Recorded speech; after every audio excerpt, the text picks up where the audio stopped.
Avec Pascal Atenza, un premier pari sur Emmanuel Macron. Oui, il était hier à Lyon pour les journées de l'économie et une manifestante lui a envoyé un yaourt. Macron, lui, il n'a pas de chance. Ses conférences ne sont pas perturbées par les fémènes seins nus. Non, lui, pas de bol, c'est un yaourt.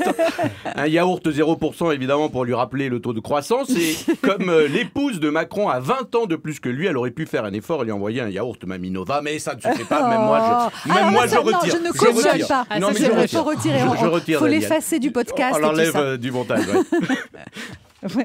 La police a manifesté aujourd'hui à 11h. Oui, et ça, c'est pas con de manifester à 11h. Comme ça, ensuite, les policiers étaient libres pour l'apéro. Une manifestation. Ça aussi, j'enlève. Oui, on l'enlève aussi. Une manifestation de policiers, c'est très, très, très rare. La dernière fois, c'était en 1983. C'est une date importante. Alors, il y a deux dates importantes qu'il faut savoir pour les policiers. C'est donc 1983 et 1664. Très importante comme date. Ah bon. Oui. Nouveau scandale dans le foot français. Oui, Valbuena, ancien joueur de l'OM et désormais à Lyon, aurait été victime de chantage. Et Djibril Cissé, ancien international, a été mis en garde à vue dans cette affaire avec 3 autres personnes. Eh ben voilà, quelqu'un qui fait du chantage pour de l'argent. Ça y est, c'est bon. On a trouvé le prochain président de la FIFA. C'est lui. Alors, c'est une affaire un peu délicate. Pour faire chanter Valbuena, ils auraient en leur possession une vidéo embarrassante pour Valbuena. Une vidéo dans laquelle il n'a pas encore mis du gel dans ses cheveux. Et ça, croyez-moi, c'est vraiment la grosse honte pour un footballeur. Non mais allô, quoi, t'es footballeur et t'as pas de gel à cheveux, c'est vraiment la honte.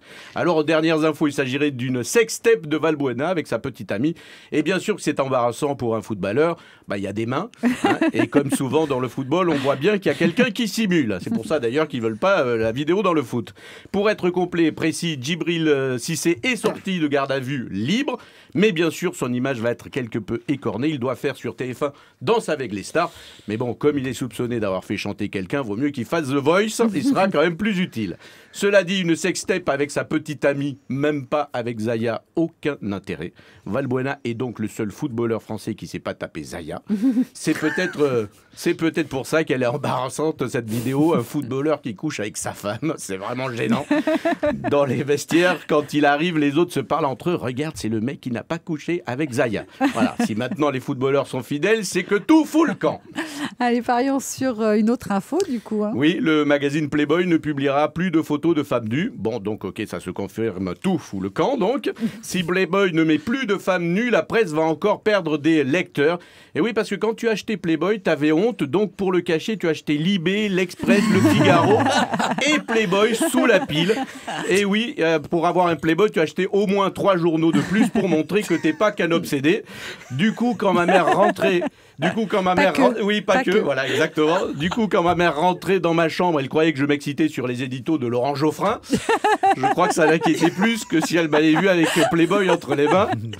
Alors le journal arrête les femmes nues parce que maintenant on peut voir des femmes nues partout sur Internet, même les DRH tombent la chemise, c'est vous dire. On regrettera juste le fait que dans Playboy il y avait des stars qui se mettaient nues et vous vous souvenez certainement, il y avait même eu la première femme de Jean-Marie Le Pen, oui, Pierrette, qui avait posé nue. D'où l'expression se rincer l'œil, un seul, hein, évidemment avec Le Pen, un seul. Là. Il y avait eu Daniel Gilbert aussi. Oui, mauvais souvenir. Merci Pascal, c'est Pascal Atenza qu'on retrouvera demain évidemment à 13h10 pour de nouveaux paris de Pascal.